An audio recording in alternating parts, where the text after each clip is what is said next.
And we're back here at the iconic Dirtyard, south side of Indianapolis, as we're getting you set for Game 2 of the 11th Annual Dirtyard Classic here on the ISC Sports Network between the Yakkers and Hounds alongside Alex Gerchev.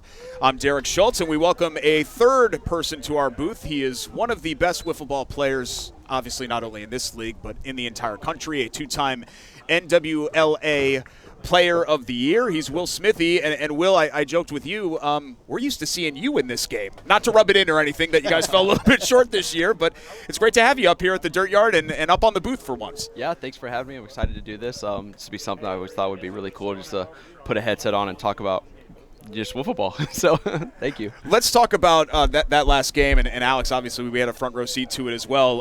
A pitching battle between Aiden Palmer and Mike Whitty, two of the best in this league, and then in the sixth inning, I think you really saw the Hounds start to break through. Kind of take us through that as a hitter when a pitcher, you're trying to line him up for the first couple of innings, and then finally the dam breaks a little bit, and you're able to break through like we saw the Hounds do in the decisive inning. Yeah, so today, we're using brand new clean wiffle balls. They're not going to have as much vertical movement with the hard slider that Aiden was throwing, and talking to the Hounds down there, it took them a few innings to figure out that they needed to swing a little bit higher because the ball wasn't quite dropping when it was cutting across the zone. And as we could see there, that sixth inning, they finally started getting harder hit balls in play. They weren't fouling as many off just under it, and I think that's really what broke it through. Bundy is seeing the ball amazing out there for the Hounds right now. Arguably was their best hitter game one.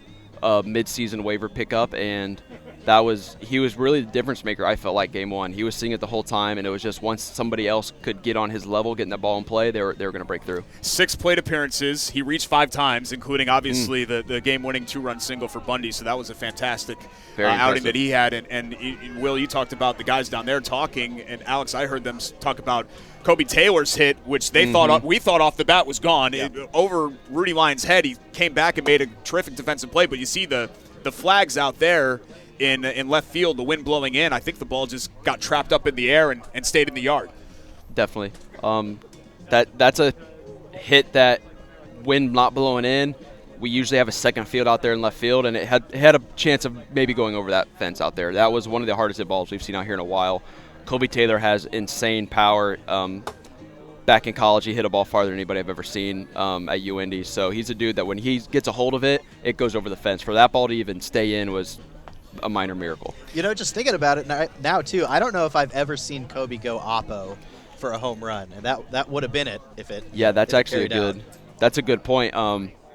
I don't even think I've seen him hit an oppo ball in BP. Yeah, right. That is just an impressive display of hitting from him in that stage to be able to do something like that. Well, just from the sound of it, too. It just sounded like it was about to be a home run, and then, of course, ended up staying in the yard. But it was all for naught anyway because, obviously Bundy and the Hounds able to scratch to a cross. If we have a Game 3, this is the best-of-3 series. We're about to start Game 2 here on the IC Sports Network. Will, take me through what that's like as a pitcher if Mike Whitty has to get back on the mound again, where you have that kind of brief pause and then you have to ramp it back up again.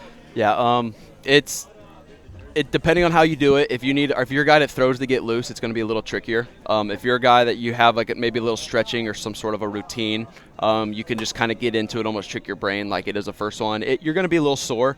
But I will say with that game only going 6 innings and just knowing and watching Whitty, he has a lot more in the tank right now. I would say he was kind of just cruising that game, about 85, 90%. Maybe 5 to 10 pitches he really ramped up. So he's definitely going to have a full third game in him, no problem. Aiden's a guy that his arm just is rubber. So he doesn't necessarily have like the stretching in the routine, but everything is just so effortless from him to where he's going to have a really good third game as well. If they get there, it'll just be just kind of being on the board in that third game, I think. We saw Aiden towards the end of that game, 5th and 6th inning, start walking a few more guys, whereas Whitty was still on the board. That will come into the play earlier in the third game. You're not going to see that go 5-6 innings most times. In the years that you've been around the league, have you seen somebody make the leap? I think all of you guys have improved year over year, but the leap from, let's say, where Mike Whitty was 2-3 years ago to where he is now? As far as pitching, no. 2 years ago, was his first main year in the league, and he was just throwing a straight ball, just trying to hope it hits the board. And he developed this riser that he saw that throw about 90%. That it's the best pitch in wiffle ball with a clean ball. Even if you hit it, it doesn't go anywhere. You get all the holes, which are the soft side, and it's really a game changer. So Hopkins put this one in play, but a leadoff out to kick off game number 2 of the Dirtyard Classic, and standing on the mound for the Hounds, trying to take home a championship, is Dylan Jones. Yeah, this was kind of an open question here, is who was going to start game 2 for the Hounds. You had said it'd be pitching by committee. Yeah. By nature of having Mike Whitty and the way that we set the values up in our league there, the opportunity for them to have a really strong number 2 pitcher isn't there for them. And so, DJ and Kobe have handled the most game 2 innings for them this season, but you look at their stat lines, neither of them really jump out of the page at you. So we'll see who's got the hot hand here this afternoon. Well, how tough is this as a hitter where obviously velo-wise going from Whitty to DJ, it's a lot different when you're trying to lock that pitch in. Will it take an adjustment here a little bit for these guys, for Rudy and company? It definitely takes a mental adjustment. When Whitty's up there, you're hoping to just swing and get one pitch. You know he's going to be on the board. With Jones or Kobe or guys, you're only looking for one pitch to hit because there's a chance they're going to walk you, as we see right now, to get to the slow pitch anyway. So as far as like your swing goes, Lyon puts that one over the fence. And the first run of the afternoon for the Yakkers comes in the top of the first inning of game number 2. 1-0 on the bat of the second all-time home run leader in Circle City Wiffle. Yeah, Rudy really did a great job there of just showing what that mental switch is, taking a few close pitches from the quote-unquote fast pitch from Jones, even though it's not that fast, and then getting to that slow pitch where you can be more picky and getting that run right there. It's really a change in mindset on how swing-happy you're going to be at the fast pitch. Stepping in is Sawyer Mitchell. He had a tough time against Mike Whitty in game number 1, but all the Yakkers had good at-bats. You do what you can, I think, against Whitty. I think everybody but Aiden put a ball in play at least once, which even that is difficult to do. Yeah, that's a good showing. Will, what did you think? We had a discussion about it up here about both Thomas and Sawyer trying to stretch those singles to doubles in a couple different points in that game. Yeah, I think they were both good decisions. Sawyer's might have been a little tough with the ball being up the middle. I think Thomas's with it down the line was a no-brainer, especially because if they miss that peg on Thomas, the way that ball's coming from left field, it's going to go deep into the right field. Thomas probably will end up scoring. Yeah. And one run, as we saw, was going to win that game. Sawyer being up the middle, I understand if you get a guy to second, a base hit's probably going to score him, but his was a much tougher attempt to actually get to second base. I would have probably paused a little bit more around the halfway line to see if they fielded it cleanly, and then possibly came back to first, because I didn't think he ever had a realistic chance of making it to second. Yeah, when you're trying to scratch across a run by whatever means necessary, it's by whatever means necessary, right, against a guy like Mike Whitty. As Aiden Palmer steps in, who was really terrific in game 1 until the holes on the boat started leaking a little bit. But he puts that one in the air. Whitty's going to have to go back for it, and he can't make the play. So Palmer will reach. And that's tough. We said it looks like the wind has died down a little bit. Now the sun's come out. Yeah. As we said, it's Indiana, right? You wait 5 minutes. You never know what it's going to be. But it looked like maybe it swirled around a little bit up there as Palmer put it up in the air, and a really tough play for Mike Whitty that he couldn't make. Yeah, I do think he was battling the sun a little bit there on that catch, too. No errors here in CCW, for the record. So that'll that's automatically be a hit. That's a hit. Every offseason we convene and talk about rule changes, and every offseason that gets brought up. But, the common consensus is that one is past Whitty. That one passed Whitty as well. Common consensus is when you're up there, taking swings against guys like Palmer and Whitty, like we saw game 1, we take every opportunity for a hit that we can get, even if it's, maybe an error or a fielder's choice. So Hopkins reaches, and the Yakkers in business here for Lyon, who homered in his first at bat. And he watches the ball there.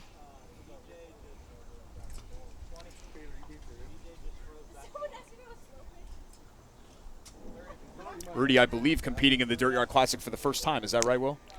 2019, I believe, his Yakkers made it against the 8 Balls, who were a juggernaut at the time, and they lost. Gotcha. That 8 Balls team was in the championship in 2017, 2018, and 2019. only losing that one in the 2018, and then they were also back again in 2022. They've been a pretty key staple in the league. DJ gives up the homer to Lyon, but gets out of trouble as the Yakkers strand 2 in the top half of the first. Hounds coming up to bat here in Game 2 of the Dirtyard Classic on the ISC Sports Network.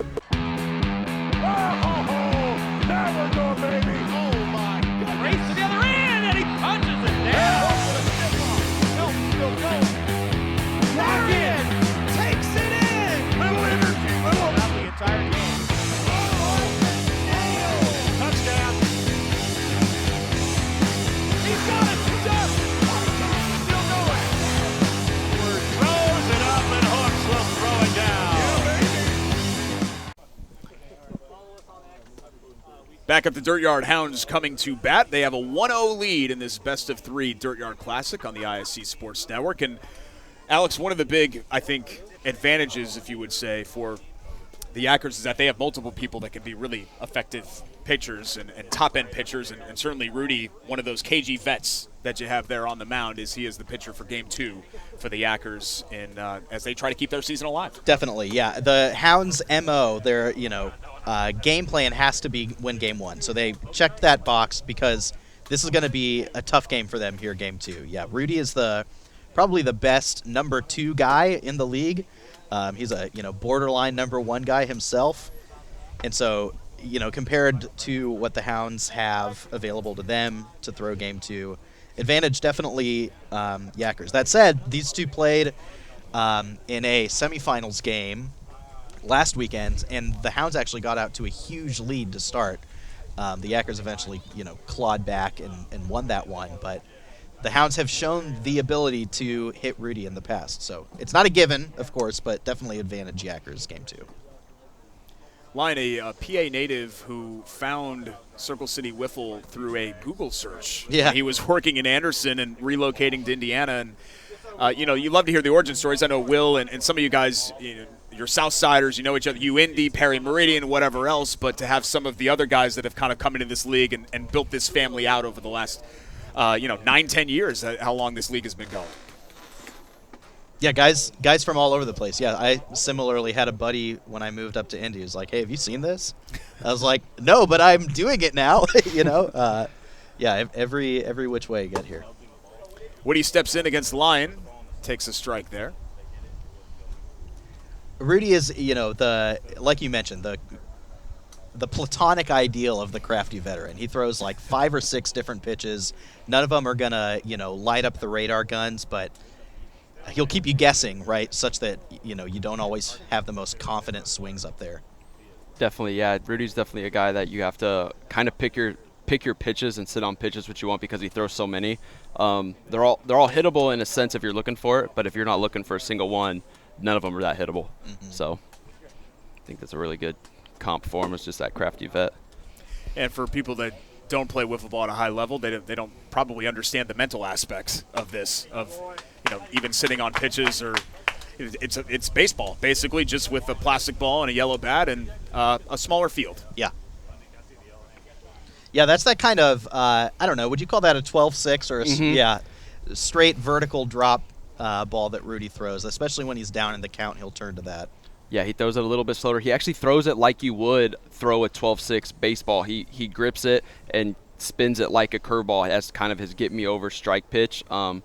His better pitch, I would say, with a little bit more velo is kind of that hard slider slurve, but he definitely relies on that 12-6 when he gets behind. So if you see the Hounds kind of jump up to a 2-0, 3-1 count, watch them be looking for that 12-6 to try to lift it and see if it goes.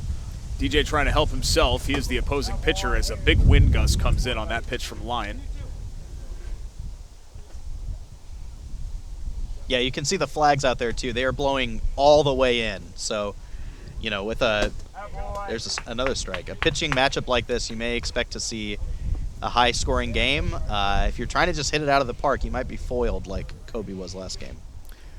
First 2 batters, strikeouts for Rudy Lyon, as the Yakkers have a 1-0 lead here. Very early on, first inning of game number 2. Hounds with a 1-0 lead in this best-of-3 Dirtyard Classic, and here's Taylor. We'll see what kind of at-bats Kobe can put together this game. He's, a type of guy that really feasts on this kind of pitching, but also the type of guy who can get out in front of himself a little bit, maybe swing at pitches that maybe he shouldn't be.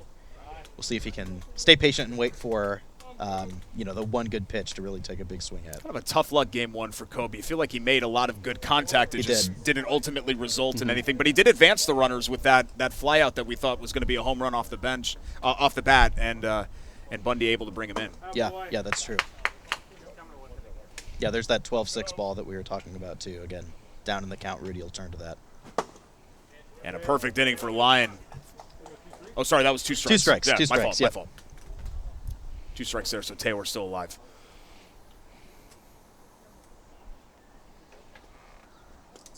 Good hold. Good hold. So we'll move on to the slow pitch now as Kobe works what would be the walk. He is going to elect to swing. 2 strikes on him. Wind blowing in, but again, thinking this might be a high-scoring affair, so wants to get the Hounds on the board. And Will, am I right in saying this is a very dangerous player to slow pitch to? Definitely. Definitely. He's going to hit it. If he hits it, it's going to be really high or really far. Usually not a lot of in between. Rudy's a tough dude hitting the slow pitch, I will say. He's got a nice little drop on his ball where he'll start it higher than what he'll show and kind of hit the top of the board. And he kind of tops that one, and that results in an easy out as Hopkins puts it away, and down in order go the Hounds in the first inning. 1-0 after 1, Game 2 of the Dirtyard Classic. Back with more next here on the ISC Sports Network. Brewer jams it home. That ball wiggles in and into the back of the net. A little fireworks in the first half. Throw it up for Tillman. Whoa, my goodness. 122.60 for Penn. What a swim! 6 of them. Figured that might be if people are curious. Game 2 of the Dirtyard Classic here on the ISC Sports Network through 1. The Yakkers with a 1-0 lead as they try to keep their season alive, trailing 0-1 in this series. And we have some players on the field who will remain nameless that are curiously texting the booth, letting us know what we should bring up on the broadcast. And I'm not going to tell you who texted us this, but you should know, as the audience at home, that Dylan Jones has a perfect ERA in the National Wiffle Ball League Association, NWLA, a perfect ERA. Now, he doesn't want you to know that he's only faced 2 batters, but still, perfect is perfect. So a 0.00 ERA, so congrats to DJ for that. Oh, as that one smoked. Yeah, But foul. Jones is probably in the record books for lowest ERA for NWA, but also highest ERA for CCW, as you can see from him throwing in our league. This year, 11.45 ERA for Dylan Jones. But Alex and I were just talking about that fact. A big advantage in this game is the Yakkers having multiple top-end pitchers with not only Aiden but also with Rudy Lyon. Yeah, that's going to be a big key for them. Several times this year they were even able to kind of split games between the two of them. Mitchell puts that in the air. Whitty gave it a good effort but couldn't corral it. And this wind, guys, it's just crazy. You see the flags that are blowing in, but it feels almost swirly up here in the broadcast booth. You can see by the movement of the ball, anything up in the air is going to be very, very tricky in this game. yeah, that ball got pushed a lot. Woody had to cover a lot of ground to make that catch. So the leadoff batter on for the Yakkers for Aiden Palmer. We're talking about DJ's pitching performances, and despite the ERA and the lack of velo, he's got 3 or 4 different pitches he'll throw up there. And good effort there. Did he end up beating it out? We're going to wait for the ruling. I think From he's the safe umpire. at 1. Yep, I think he's Okay, so Safe all Mitchell around. definitely safe at third, and Palmer reaches, so now runners on the corners, and the Yakkers in business here with nobody out. Yeah, and as I was saying, DJ will throw a lot of different pitches. He can find success out there. I just think it's a matchup nightmare for the Yakkers because these guys do not get cheated. They crush slow pitch. Really kind of the worst lineup that he could face from his style. Brendan Dudas locked in his ump, the commish with the mustache and the cop glasses and everything, but that pole was blocking me, so I wasn't able to see what he was signaling at first base. Yeah, you can see the movement on that. It's not the easiest to square up. And definitely this, I know like this would be a pitcher's win because it's blowing in, but also the way it's kind of crossed from the right or the left foul pole to the right foul pole. Guys like Jones or Aiden, their sliders are getting a little bit of extra movement today too with it, which is really key. It's kind of holding Whitty's up a little bit, his riser, where it's going up and down more. But because of the movement of the wind, you're getting a few more extra miles per hour. So a guy like Whitty that relies on the velocity, it helps him as well too. Big swing there from Hopkins and a huge out for DJ, the first of the inning. As Lyon will come back to the plate. Solo homer in the first, but got under a pitch with 2 on to end the first inning, which he was mad at himself about. I mean, Rudy's always mad at himself. Whenever he doesn't hit a home run, he's mad at himself. But steps in here with a chance to extend the Yakkers' lead. Gets a decent piece of that, but kicks foul. Yeah, the mind games with this sort of thing are tough too. You know, you've again got a guy like DJ on the mound who you get up there in the box and you're like, all right, like fresh meat, ready to take big swings at. But with the wind blowing in, you can't have that approach. You've got to like be willing to shoot a ball the other way or hit a line drive. 100%. You got to almost throw your ego out a little bit because it's so slow that we all know you can hit any of his pitches, but is it actually going to be a hit and help your team if you do make contact with it? That's an interesting pitch there from Jones. Ends Double up getting the out play. and a double play to get out of the inning. Jones fired up about that. He should be. So runners on the corners, nobody out, but neither men come across the plate to score, and it holds the Yakkers' lead to 1-0. Hounds trying to get on the board when we come back for the bottom half of the second here on the ISC Sports Network.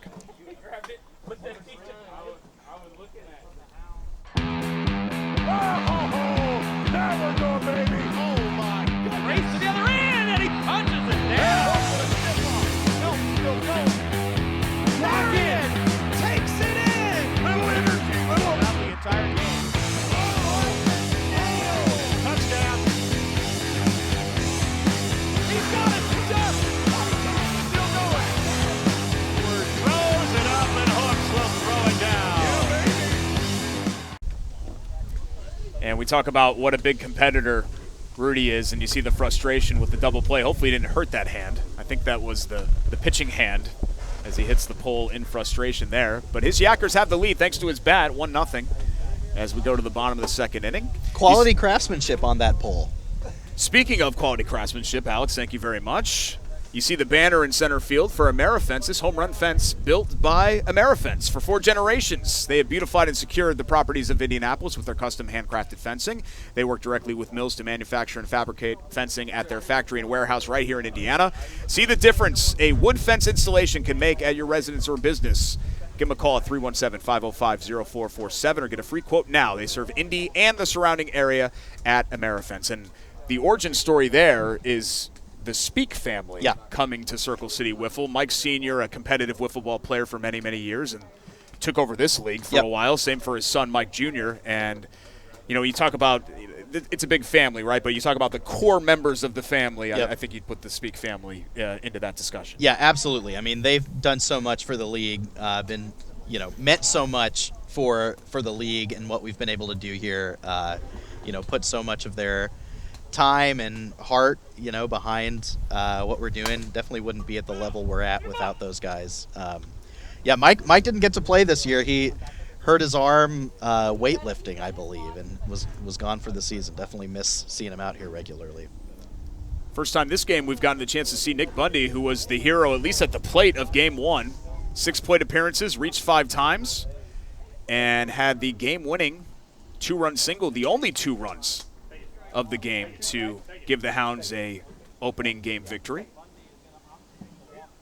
And he's going to take first base here. Same strategy. Different pitcher, same strategy here for Nick Bundy as the Hounds have their first base runner of the afternoon. Yeah, I think especially with him, you know, when he's at 2 strikes and has the opportunity to walk there, I think he's looking to take it. Mike Whitty, the leadoff batter, as the lineup turns over. 1 on, nobody out. 0 for 1 with a strikeout against Lyon so far. Gets a piece of that one. End of that last inning, that double play from the Hounds, really huge. You know, the Yakkers were in a place to plate a few runs, and that double play, you know, really saved that particular inning from getting out of hand. They'll look to see if they can compound and add to that here by adding some runs of their own. But that could loom large this game, especially if the Hounds stay in it.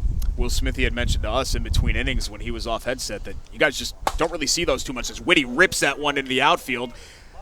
Bundy goes to third. He's going to go all the way home and even this game up. A run-scoring double for Whitty to even the score at 1-1. And the Hounds in business here. Big swing of the bat and really great base running by Bundy. You see like those hash marks you see halfway between each bags.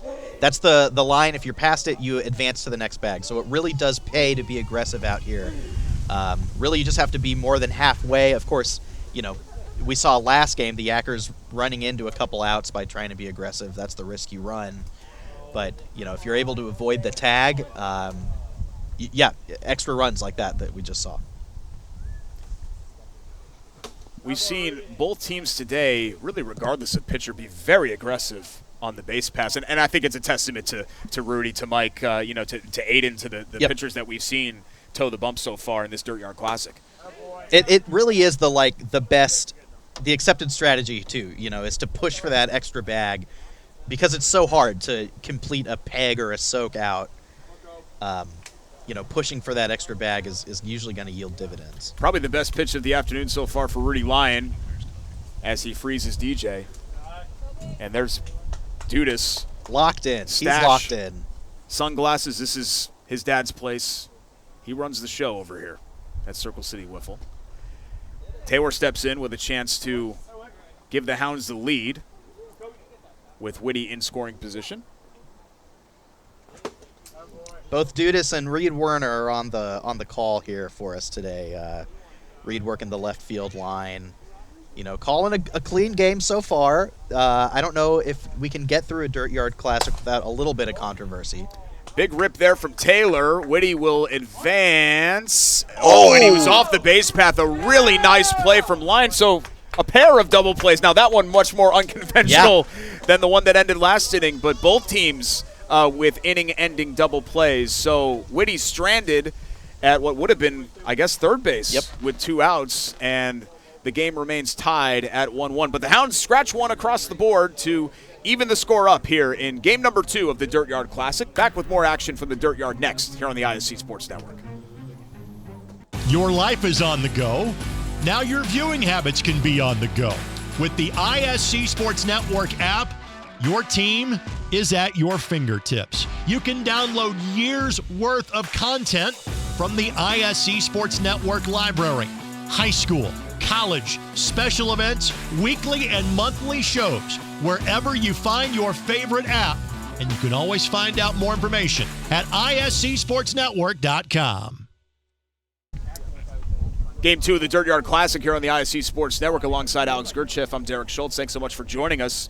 And Alex, we were just mentioning in that inning about the aggression that we've seen on the base pass from both teams. And I think Rudy Lyon, the wily vet, was able to use that against Mike Whitty on that inning-ending double play with Whitty going over third base and then getting pegged for the final out. Yeah, definitely. He almost induced him overrunning that bag. You saw the pump fake there, caused Whitty to have to adjust and overruns the bag and then is able to catch him off. Here's Soren Mitchell to lead off the third, a 1-1 game. Both of these teams are going to have lots of opportunities here, still early in this game. I doubt this 1-1 game will hold.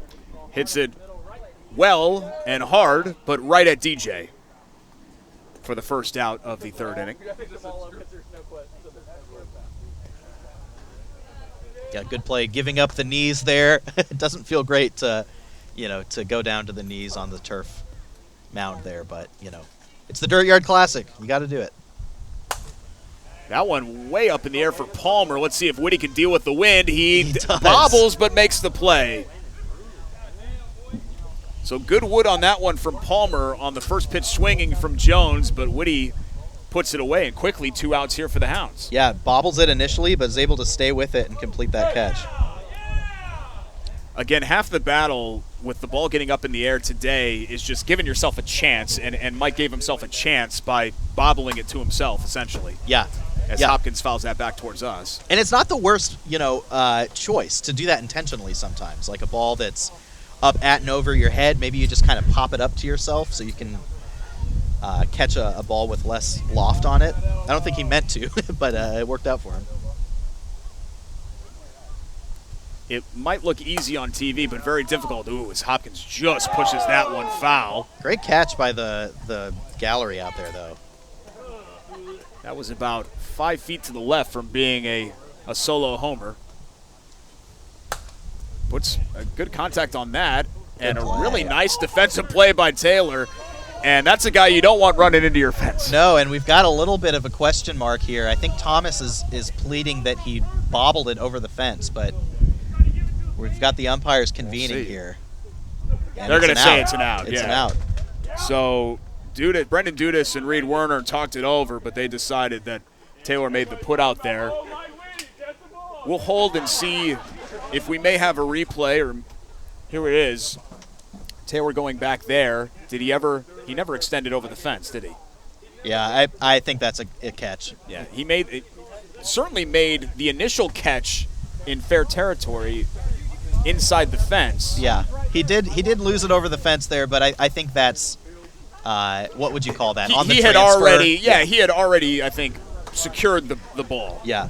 You know, we don't need to relitigate the tuck rule here at the Dirtyard Classic Certainly a sore today, subject here in Indianapolis whenever you bring up the tuck rule and Tom Brady's success. Yeah. So we've got a little bit of everything so far through a couple of innings of Game 2 of the Dirtyard Classic here on the ISC Sports Network. A 1-1 game with the Hounds coming to bat. Stick around.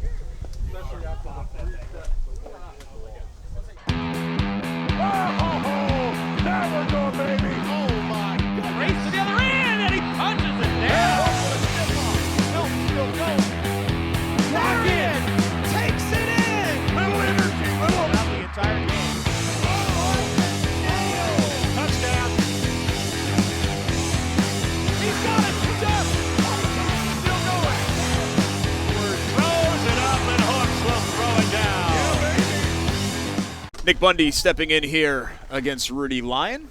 Yakkers and Hounds all even at 1 apiece at the bottom of the third inning. Beginning of the broadcast, we said Sawyer Mitchell of the Yakkers, hottest hitter in the league. I think Bundy has officially claimed that title from him after his Game 1 performance. Certainly the hottest hitter of August 18th, 2024. No doubt. And he rips that one. That's going to get past him. Gets past Hopkins. He's going to try to stretch that to 2 and gets there. Bundy's incredible afternoon continues. A leadoff double here to start the bottom of the third. And once again, the Hounds in business against Rudy Lyon. Yep.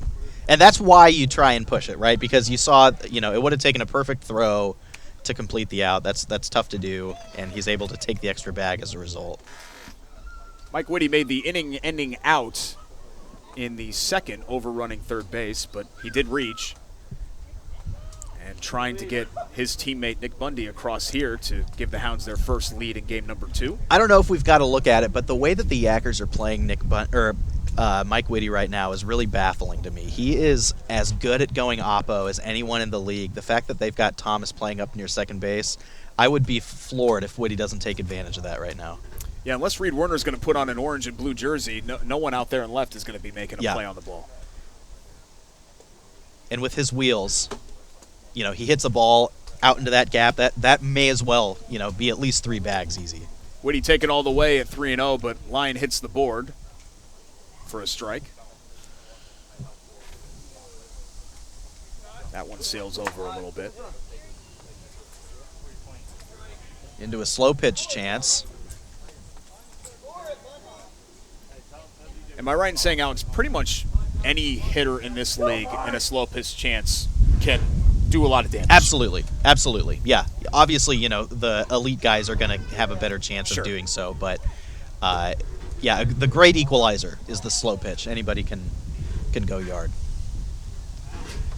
What are you taking a look at a couple? Maybe right now nobody can go yard, though, with the way the wind's blowing. Yeah, it's been really tough. There it is. Alex, you called it, and that's going to be a run-scoring double for Whitty. He's going to go 3, and he's going to get there. Oh, he's going to... Yeah, ball. So he'll stay at third, correct? Yes, once the ball reaches the circle there, it plays dead. And so, exactly, that's why you push there. Why not round third and see if you can get to that hash mark if they're not going to make a play on you, and instead just throw it to the circle. So a slow pitch situation, you're thinking to yourself, all right, he's trying to hammer one over the fence, and instead gets the job perfectly done, just smoking one the other way. DJ can help his own cause here with Whitty standing on third. And a 2-1 lead now for the Hounds, who lead this series 1-0. Yeah, we'll see if the Hounds can break this open here in the third to get a crooked number on the board, get up by multiple runs. Could really change the shape of the rest of this game. Really nice comeback pitch there from Lyon, facing a 2-0 count to get his first strike to make it 2-1.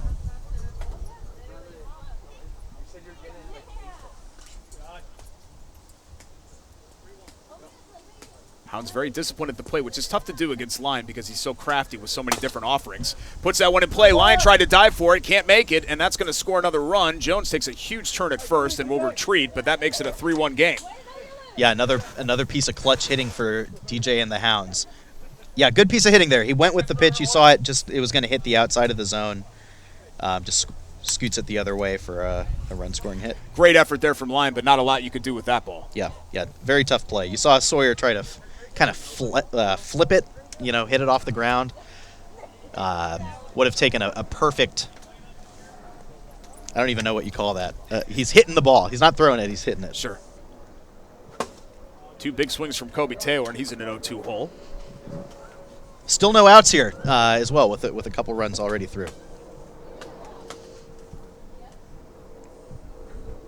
I will say, though, with this Yakkers lineup and with this Hounds lineup, I think it's fair to say that 2-run lead is not going to be safe in a game like this one. It's going to take more than 3 to win this one. And Taylor down looking there. First out of the inning for Lyon as he tries to settle back in after giving up a pair. And here comes Nick Bundy once again, who's been a thorn in everyone's side so far this afternoon. Yeah, he has, this season had good numbers in limited duty. He hasn't been around for every game. I know that a busy guy, but when he's here, he's been impressive, and no more so than he has today. Led off the inning with a double, came around to score on an RBI triple from Mike Whitty. That last at bat against Kobe is really, what Rudy's trying to do. You saw him; he's on the board, he's mixing pitches, creating some uncomfortable swings and even uncomfortable takes. That's when Rudy's effective, that's what he's doing. Uncomfortable swing there from Bundy. Absolutely, yeah. Bundy took a really, really big cut at that one. A little dribbler. That's going to be a tough play. Nice play. Really nice backhanded play by Lyon. Hopkins covering the mound for the second out. And for all the talk about home runs and derbies and that whole deal, you see some web gems, some great defense out here at the Dirtyard. Yeah, no doubt. Yeah, this is a really good play. Great awareness by Thomas to come over and cover the circle once he saw that Rudy was going to get a hand on that. Puts that in the air. Hopkins calls it off, and the third out of the inning. But damage done for the Hounds. They put 2 across to take the lead, 3-1 as we head into the bottom of the fourth. Game 2 of the Dirtyard Classic here on the ISC Sports Network. Brewer jams it home. That ball wiggles in and into the back of the net. A little fireworks in the first half. Throw it up for Tillman. Whoa. My goodness. 122.60 for Penn. What a swim. 6 of them.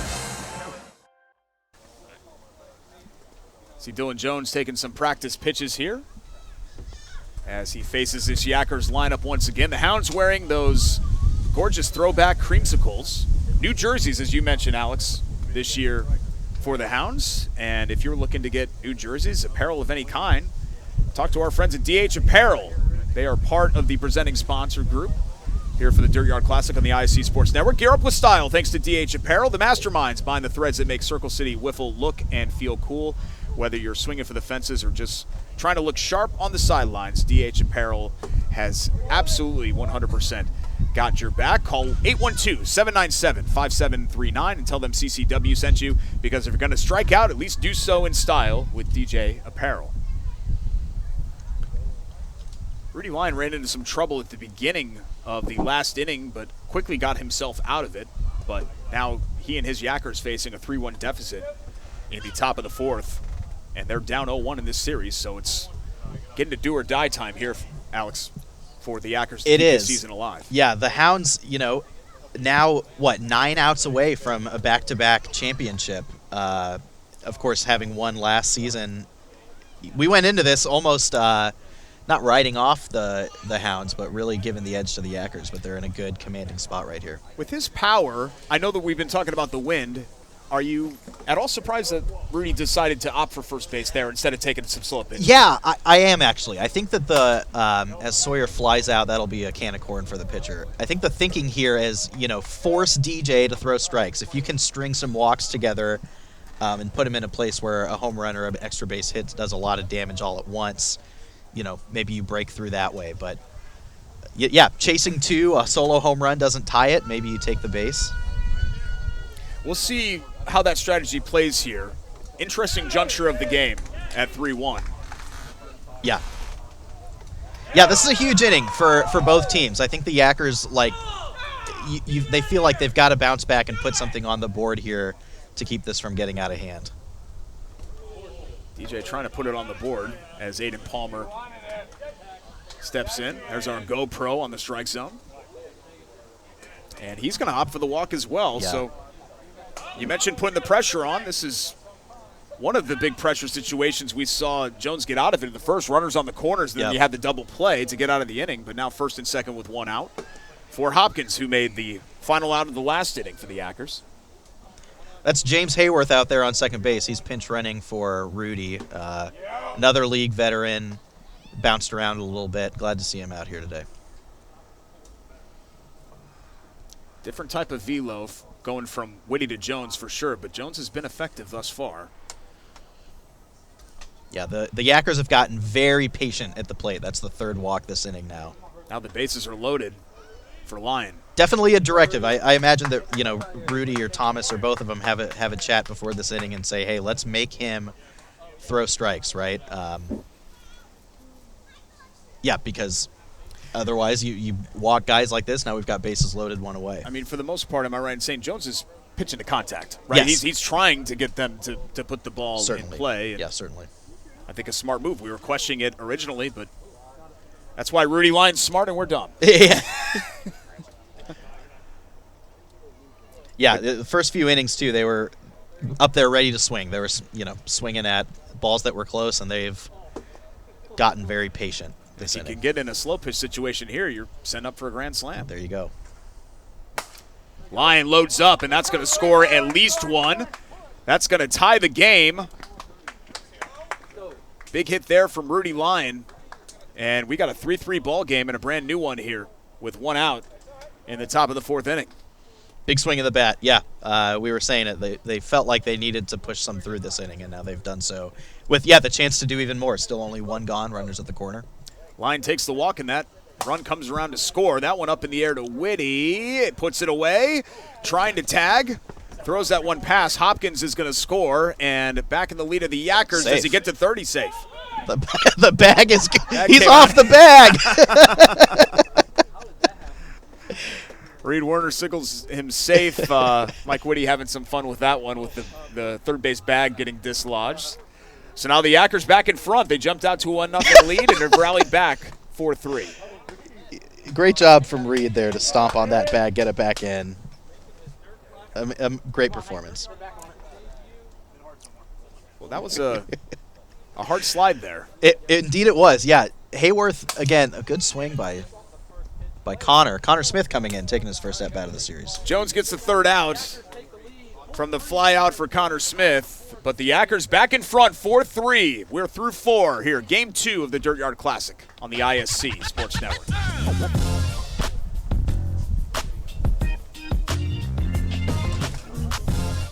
The drive, the take, fouled, and it goes! Lobbing it to the back of the end zone. They're going to say it's a touchdown. Left foot gets through. Goal for Vargas. Hamilton will score!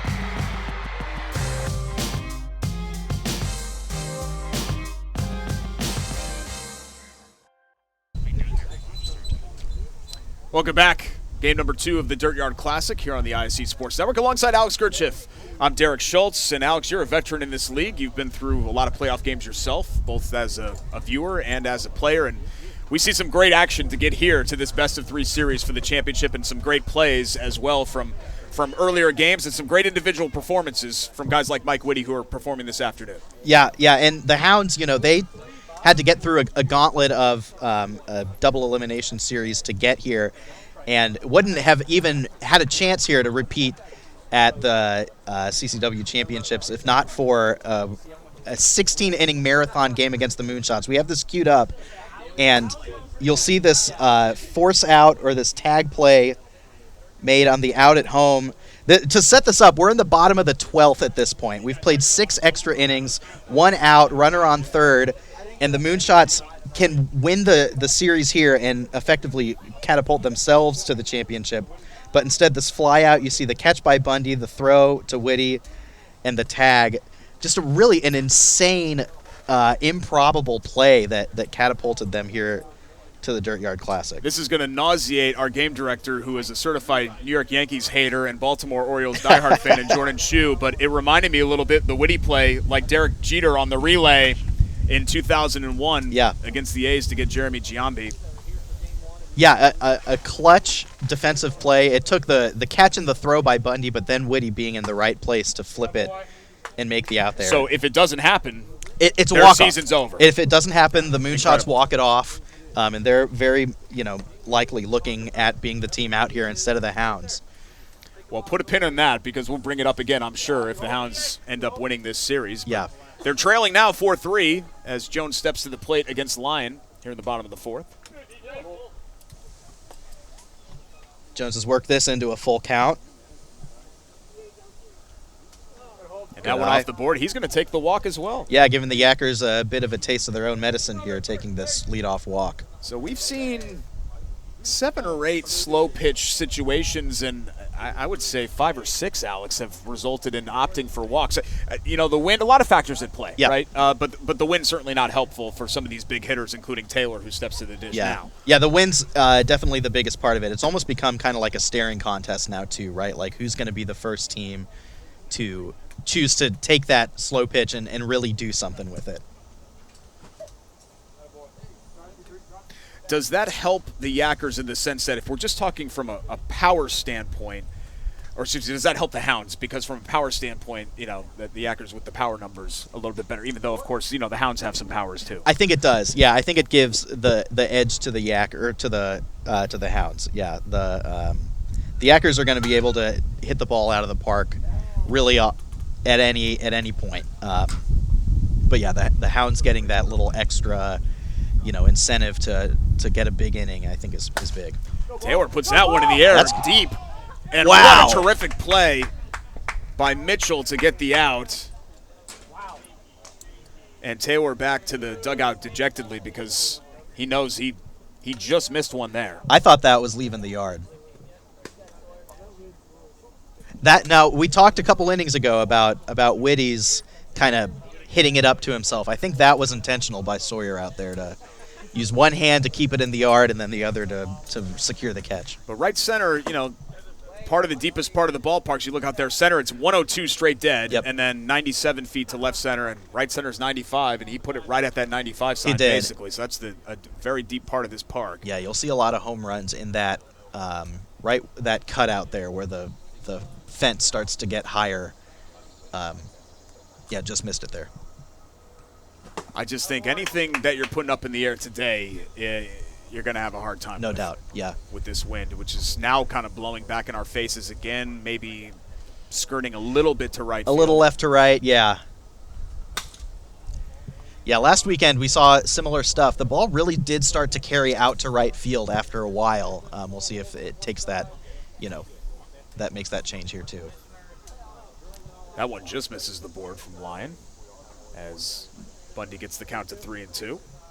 Rudy's settled in here a little bit after a dicey first couple innings as you hear the nearby train.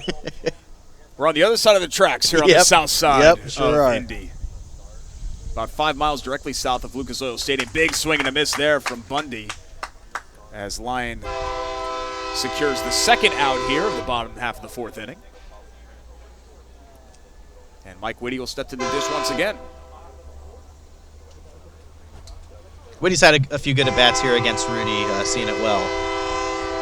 Man, there's just about nothing worse out here than setting in, standing in the box, locking in, and then you hear that big train horn right as you're getting ready to take a cut. You'll hear the occasional rooster crow as well. It's an interesting venue for sure here at the iconic Dirtyard. Yeah, you get all sorts of things. 1-2 here to Whitty as Lyon trying to put up a clean inning after the Yakkers scored 3 in the top half of the fourth to take the lead. Great pitch. And he freezes Whitty there.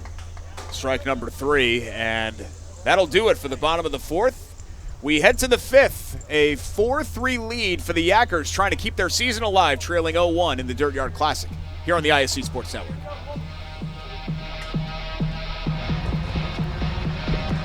Hey there, I'm Jake Query. And I'm Derek Schultz. Derek, do you know what we do not have in common with Ted Lasso? What's that, Jake? We made it beyond 3 seasons. Oh, we're going to make it like 30, 40, 50 seasons. As long as your heart holds out, that is. Query and Schultz every Tuesday night. You can watch it right here on the ISC Sports Network, on our YouTube channel, Facebook, Twitter, Twitch, X, podcast, whatever it is. Just call it whatever you want. Twitter doesn't exist. Just make sure Tuesday nights, Query and Schultz, 7:30, all season long right here on the ISC Sports Network. We outlasted Twitter.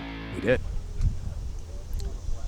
Welcome back to the Dirtyard, south side of Indianapolis here on the ISC Sports Network. And you see some of our fans coming out to see the game in left field. And right below them, you can kind of see Circle City Wiffle champions. Those are the previous 10 champions. Well, I guess the 2023 banner's not up there, but there have been 10 champions. And Alex, you pointed out the Hounds with a chance to repeat. So with the Moonshots repeat with Will Smithy in 21 and 22, it'll be back-to-back champions. That's right. If they're able to come through here and win today. But the Yakkers trying to prevent that from happening as Thomas Hopkins, the leadoff hitter, steps to the dish here, top of the fifth inning, nursing a 4-3 lead. DJ's throwing 3 straight off the board here to start. There's a ball on the black. And that's what changed with last inning. The Hounds had a 3-1 lead. Yakkers came to the dish, and you could see a concerted effort to take. Yes. And Jones walks the bases loaded, and then they're able to come through with 3 runs to take back the lead. And it was a strategy that started by this man here, Rudy Lyon, who came around to score. Yeah, and you see him going back to the same well here with Thomas taking that leadoff walk again. Again, a very passive approach at the plate. That pitch, I think you can chalk up to the wind, the way that moved that way. I was going to ask, how much do you think that's a fact? And you're dealing with a pitcher that doesn't rely on velocity as well. Like I would think sometimes with higher velo, you could maybe cut through the wind a little bit more than the DJ is going to be able to do. Definitely, yeah. With the distance between the pitcher's mound and home plate and the lack of velo on his ball, it's definitely going to be affected by the wind.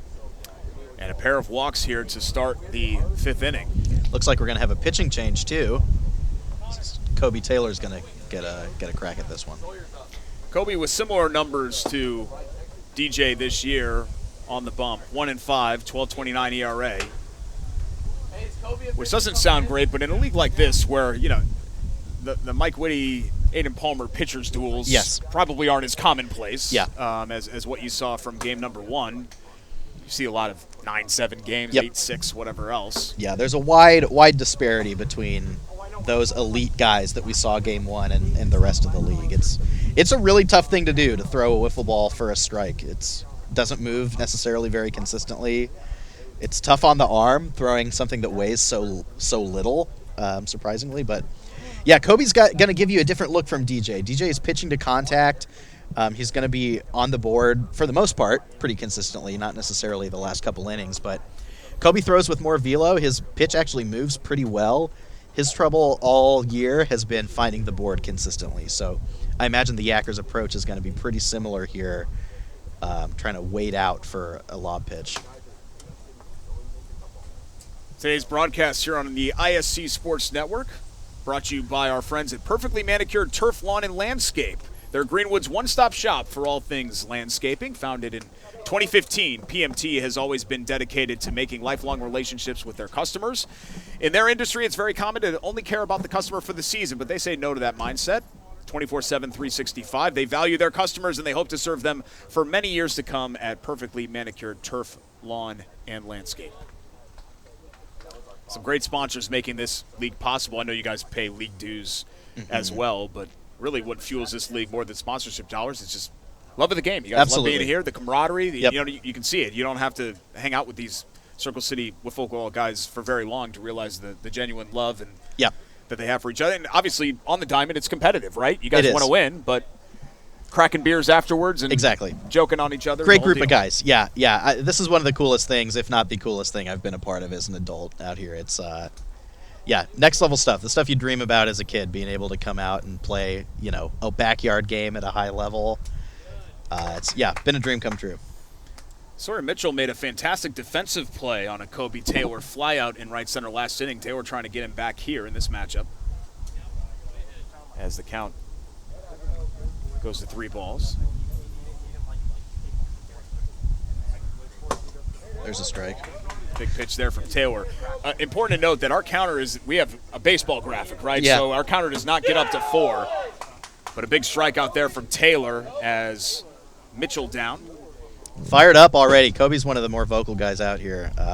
If he can get some success and get the emotions moving in the right direction, he might be just what the Hounds need here. This is rookie Connor Smith. He had an at-bat last inning. He's been inserted for Aiden, I believe, in the lineup here. One of a few rookies this season who have had good, little impressive seasons. Connor got a big, powerful swing, even from a younger, smaller guy. Great addition to the league. For somebody that's starting to really lose his hair in his early 40s, I am very jealous of the hair matchup here between Absolutely. Taylor and Smith. Yep, I'm right there with you, man. Speaking of Harry, I hope we get to a Game 3, if nothing else, so that we have an opportunity to talk about Aiden and that visor. You can see him there behind home plate. It's special. It's good. Smith opts for the walk, and that'll load the bases and turn the lineup over for Hopkins. A very, very dangerous spot here for Kobe Taylor, as you don't want to give up any more runs here, already trailing 4-3 with only 6 outs remaining. And very dangerous guy at the plate in Thomas Hopkins. Second in the league in home runs on the season behind only Will Smithy. And I suspect if he gets a lob pitch, he's going to take a lob pitch, yes. With the bases loaded. There's a strike. Big pitch there from Taylor after a pair of balls to come back with a strike. This is, Kobe's a great stand-in for why it's so tough to pitch, at a high level here. You see the action on the pitch is good. It's a good pitch that he's throwing. It's just so hard to locate it consistently. From a guy who played collegiate baseball, right? He knows how to throw a ball. It's tough to do. And these are disciplined hitters. They're not going to swing at junk. No, anything that's not going to be at the board. Yeah, especially in a situation like this. They're going to be locked in. Big pitch there from Taylor. Freezes Hopkins for the second out. And he let out a yell after that one. Yeah, 2 strikeout lookings for the Yakkers. You hope that they're not getting too patient, bordering on complacent. And now with 2 gone, Rudy's in a big spot here. A base knock can really bust this open, but a strikeout ends the inning. But you mentioned that difference there. DJ trying to get guys just kind of pound the ball, right? Whereas Taylor does have that in his bag. He can make you swing and miss. Yeah, he's trying to throw it past you for sure. Oh, Lion couldn't hold up. I think they, based on Yes. Based on Kobe throwing the ball at Dudas, I think he probably ruled that a held swing. Gotcha. Okay, so we do have a 3-0 count. Sorry about that. I don't want to play. I'm just the broadcaster. Yeah. I don't want to play umpire too. Big pitch there from Taylor to rally back. For a strike. The clue for that for me was, Kobe nonchalantly throwing the ball in umpire Dudas' direction.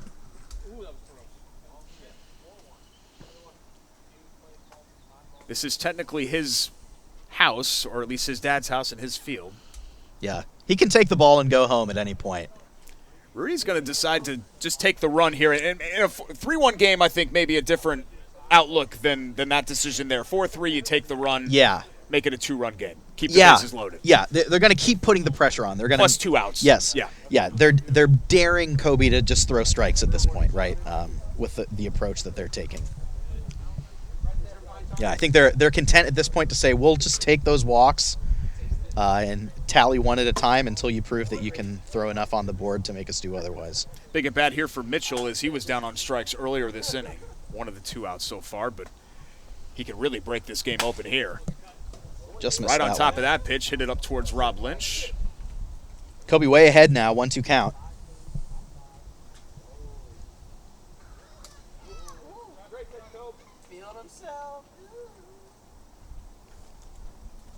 Probably the biggest juncture of the game here. I would say so. Where we are. Hounds need to get out of this to give themselves a chance as Mitchell fights that one off with 2 strikes. Yeah, putting together a good at-bat here as Sawyer, having a hard time getting it past him.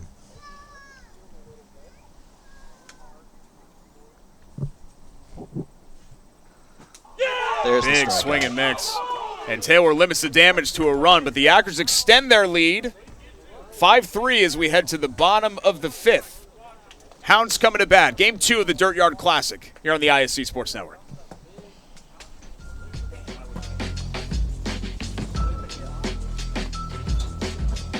Fall means football. And on the ISC, we've got you covered all season long. Catch our broadcast live on television on MyNDTV 23 and Comcast 81, as well as streaming on ISCSportsNetwork.com. With a subscription to ISC for only $4.99 a month, you get access to our entire library, viewable anytime, anywhere, on our website or on the ISC app. Don't miss a single broadcast. ISC Sports Network. Football lives here. We're back at the Dirtyard Classic, ISC Sports Network. Rudy Lyons still on the mound for the Yakkers, trying to secure a series evening win here in this best of 3 to keep their season alive and take another crack at Mike Whitty and the Hounds in game number 3. This broadcast on ISC brought to you by Floors Unlimited. They have served the Lafayette and surrounding areas for over 30 years, specializing in carpet and upholstery cleaning, hardwood refinishing, and residential and commercial painting. They do it all at Floors Unlimited. Give them a call, 765-479-0711. We're here in the 317 area code, south side Indianapolis, about 5 miles south of Lucas Oil Stadium at the iconic Dirtyard, one of the best wiffle ball fields that there is for the Circle City Wiffle Championship. This is our 4th year being out here for some sort of CCW broadcast. We did the All-Star game, Wiffling for Whitey in year 1. And yes. Dude has said, hey, why don't you come back for the Classic? And yeah. So this is year number 3 of us coming back from the Classic, but always you guys gracious hosts down here to have us come and help stream your games. We love having y'all. I mean, more people who can see this league, the better. It's surreal, seeing the level of professionalism y'all bring to the broadcast to, us playing wiffle ball. It's fun. Yeah, we have a lot of professionals on the crew here. Jordan Chu, myself, Rob Lynch. Also, Eldon Wheeler is here. No, I'm kidding. Eldon's a professional, too. All these guys are outstanding. We love them all. Jones rips that one, but hits it right at Palmer, who is able to put him out for the first out of the inning as he tosses it over to Lyon. I would say ISC, we've done a lot of different – we've done – beep baseball, which is for visually impaired players, which is very, very good. If you've never watched that before, it's very really cool. unique and interesting. And they run into these inflatable pylons. It's very cool. They've done robotics, which, I don't know. Oh. Ball up in the air. That's going to go foul. Just foul. That's one of those towering Kobe Taylor moonshots that we were talking about earlier. He's had a couple of really, if you're talking just straight barrels, yes. Kobe Taylor's put some barrels on it today. But what I was saying is, we have a lot of unique sports on ISC, but I think from a fun and entertainment standpoint, this is my number 1. I didn't know that they did the beep ball around here. That's really great. That's super cool. That one put into play again. Taylor safe. Unable. Oh, he did beat it out. A bang play at first base. Again, I'm getting myself into trouble playing umpire as well as broadcaster, but Taylor with the wheels on that one to bring the tying run to the plate in the form of Bundy. And here's our great good call there by Reed. camera crew, and you can see it with the two cams that Taylor were able to beat that out. Bundy puts that one in play, but right at Palmer. Great play.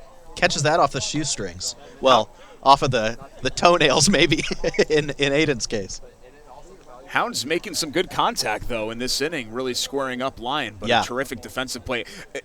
Aiden Palmer made that look easy. That's a much really tougher tough play than what it might have looked on TV. Yeah, anytime you're moving and reaching down like that as a guy north of 30, the opportunity for endangering yourself is pretty high. But, yeah, Aiden made it look pretty easy. Whitty up the line. That could have been very dangerous, but instead it harmlessly kicks foul. Totally different approach from the Hounds this inning, too. We saw last inning they were taking walks. They were playing, defensively, and they're out swinging this inning. Big swing and a miss there from Whitty, as Lions 1 strike away from ending this 5th inning and putting the Yakkers 3 outs away from extending this series. Great and pitch. That one hits the board. Lions doesn't give off the celebratory yells that Taylor does, but you saw with the flip of the baseball, he's proud of that one. A devastating pitch to end the inning, and the Yakkers coming to the plate trying to extend their lead and extend this series, the Dirtyard Classic, a best of 3. Hounds lead at 1-0, but Yakkers lead this one 5-3. ISC Sports Network. The ISC Sports Network is your home for sports content across the Hoosier State. Find us live on TV and streaming or archived on our website and our app. The ISC is your one-stop shop for the content you want to see, including high school sports, college sports, and other great events throughout the year. Subscribe to our streaming service and get access to it all. ISC, local lives here. I wasn't sure if they were planning on installing the Hounds championship sign today, as well as they don't have that yet up on the left field wall. It fell off before the game. Okay. I didn't know if they were going to reinstall the sign, but I saw them messing around with it earlier today. But the Hounds trying to repeat as champions here of Circle City Wiffle, and they'd be the second team to do so in 4 years, as the Moonshots accomplished that feat in 21 and 22. Yakkers looking for their first title, led by Rudy Lyon, and they're off to a 5-3 lead here in the top of the 6th inning. And if you're just joining us in Wiffle Ball, 6 innings. So treat this like the 9th, as Kobe Taylor toes the bump for the 2nd inning after coming on in relief of Dylan Jones. Did give up a run last inning, but trying to keep it a 2-run game and give his teammates a chance to win this series outright in game number 2. Yeah, Yakkers, one of the long-time franchises here, been around for a long time. This is almost certainly their most successful season ever. They, as Kobe hits the zone for strike 3, led the regular season, had the highest record, came into the postseason with that number 1 seed. Really all around strong performance. Aiden and Rudy combining for great pitching. They're top to bottom. Their offense has been good. It's been a great year for the Yakkers that could only be made better by coming away with the championship here. Connor Smith down on strikes to lead off the top of the 6th. That'll turn it over for Thomas Hopkins. Taylor more consistently hitting the board here so far in this inning. He is, yeah. He may have found something here coming into this inning. As you mentioned, he has great stuff. It's just about getting it on the board. And we saw the Yakkers trailing 3-1. They changed their strategy a bit and started being less aggressive at the plate, and it really paid off in that big 3-run 4th inning that they put up. Yeah, definitely. Yeah, you saw the pitch before that last one, too. The ball actually broke in the opposite direction. That's a great testament to why it's difficult to throw these things. They can be unpredictable. I believe Hopkins is going to take a slow pitch. He is, yeah. 2-run lead, it makes sense. Yes. Especially with somebody of his power. Yeah, we'll see if he can cut one through the wind or if he tries to go backside. He's definitely capable of hitting a ball the opposite way for a home run as well. An all-fields hitter. Yes. Yeah, I think the slow pitch softball there, gives you that backside skill. So to let the viewers know at home, in a lob pitch situation, you get to see a couple of lobs until it hits the board, correct? That's correct. Yeah. As he rips that one foul. Yeah, you'll get the pitcher to throw you, as many as you need before you go live. But then once it's live, it's on. So no breaks now. You mentioned humiliating things, getting struck out looking, but especially on a lob pitch can be tough. That one up in the air is going to be a tough play, but it is made by Bundy as the wind keeps swirling for the second out of the inning. Yeah, the once Pork Pistol captain flies to the former Pork Pistol stalwart in Bundy. And that's a big out. Lob pitch situation with Hopkins is no bueno. Definitely. And Taylor able to get out of it with no damage.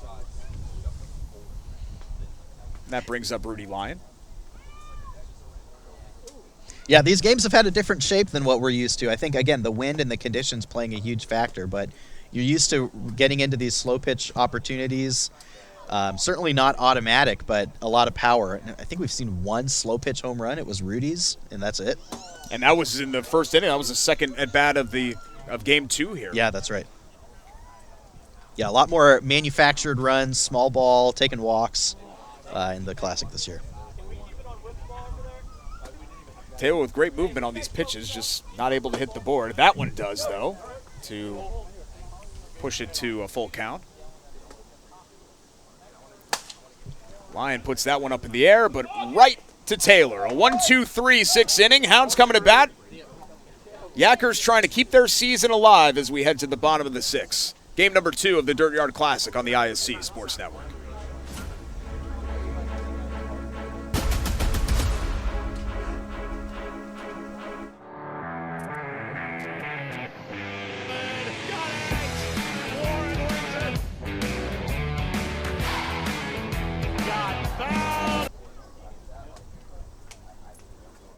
The drive, the take, fouled, and it goes!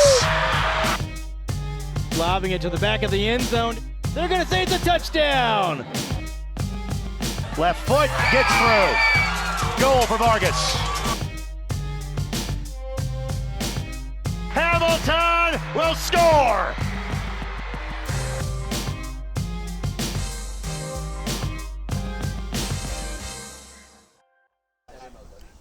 Do or die time here for the Hounds. They do lead the series 1-0, so even if the Yakkers were able to win, we would have a game 3, but we're into the decisive bottom half of the 6th inning. Yakkers up 5-3, game number 2 of the Dirtyard Classic on the ISC Sports Network. Pleased to have you with us alongside Alex Gerchiff.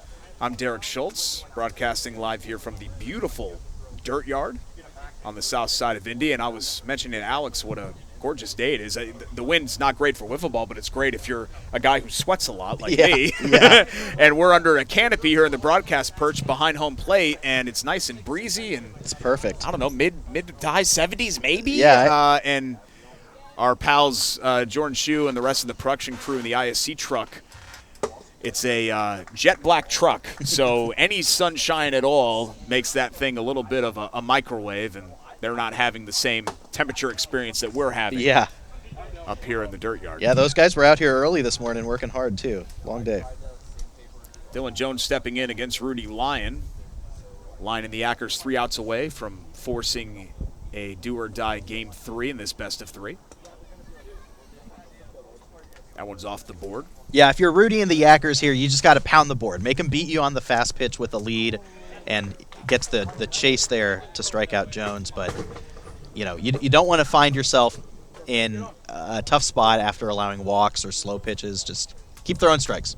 Tough pitch with the hook there for Lyon to get Jones, and also a big out because you don't want Jones to reach for Taylor, who has home run power. Yeah, absolutely.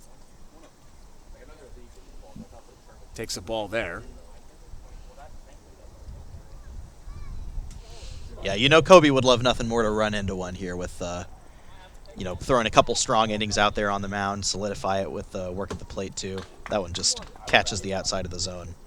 In game number 1, in that 6th inning where the Hounds were able to push 2 across to win 2-0, Taylor put one up in the air, got good wood on it, and the wind just killed it. Yeah.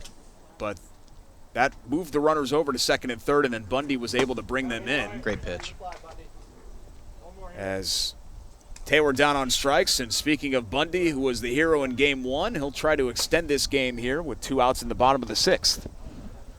Really good pitch by Rudy there. You saw him, he threw 2 sort of risers leading into that pitch, a different look, moves differently, good setup and completion of that at-bat.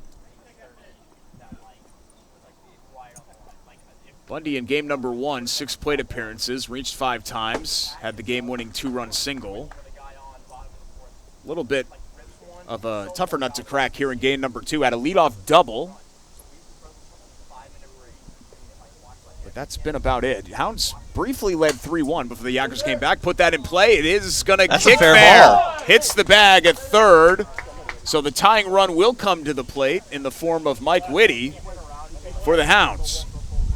And it's been that kind of afternoon for Bundy, just scratching and clawing, and Yeah. he's on base for an 8th time. I mean, that couldn't be any closer. As you see, Rudy's just kind of willing it to go foul, but it, hits the bag right there. Game of inches. Absolutely. Yeah, we'll see what Whitty can do now. Game on the line, 2 gone. You know, base knock, maybe scores 1. Ball over the fence obviously ties it.